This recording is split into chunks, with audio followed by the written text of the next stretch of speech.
ஒரு நாய் வந்து இந்த மாதிரி ஒரு சின்ன பிளாஸ்டிக் டப்பா வந்து நாயோட தலையில மாட்டிட்டு இருக்கு. சரி நிறைய பேர் அங்கே ட்ரை பண்ணிட்டு இருந்தாங்க. சரி எடுப்பாங்கன்னு சொல்லிட்டு நான் போயிட்டேன்.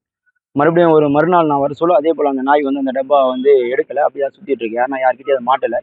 அந்த நாய் வேற குட்டி போட்டிருக்கு. அதனால கொஞ்சம் மக்களும் கிட்ட போறதுக்கு பயப்படுறாங்க. குட்டி போட்டிருக்கனால நம்ம ஏதாவது கடிச்சிருமோ.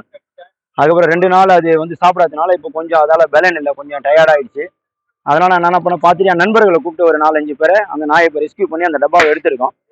அதனால இனிமேல்ட்டு வந்து நீங்க ஒரு சாப்பாடோ, ஸ்நாக்ஸோ எது நாய்க்கு வச்சாலும், ஒரு பெரிய அகலமான பாத்திரத்துல வைங்க. பப்ளிக் நாய்க்கு தண்ணி வைக்கிறீங்க, சாப்பாடு குடுக்குறீங்க ரொம்ப நல்ல விஷயம் தான்.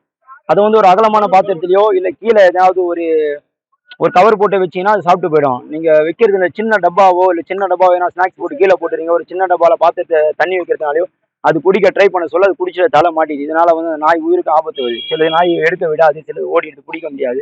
அதனால வைக்கிற பப்ளிக்கும் வந்து கொஞ்சம் சேஃபா பண்ணுங்க. நல்லது பண்ணாலும் கொஞ்சம் சேஃபா பண்ணுங்க. மத்த ஏன்னா உயிரினங்களுக்கு எந்த பாதுகாப்பு இல்லாத அது கொஞ்சம் அதுவும் சேஃபா இருக்கும். செய்திகளை உடனுக்குடனும் துல்லியமாகவும் தெரிந்து கொள்ள சப்ஸ்கிரைப் பண்ணுங்க.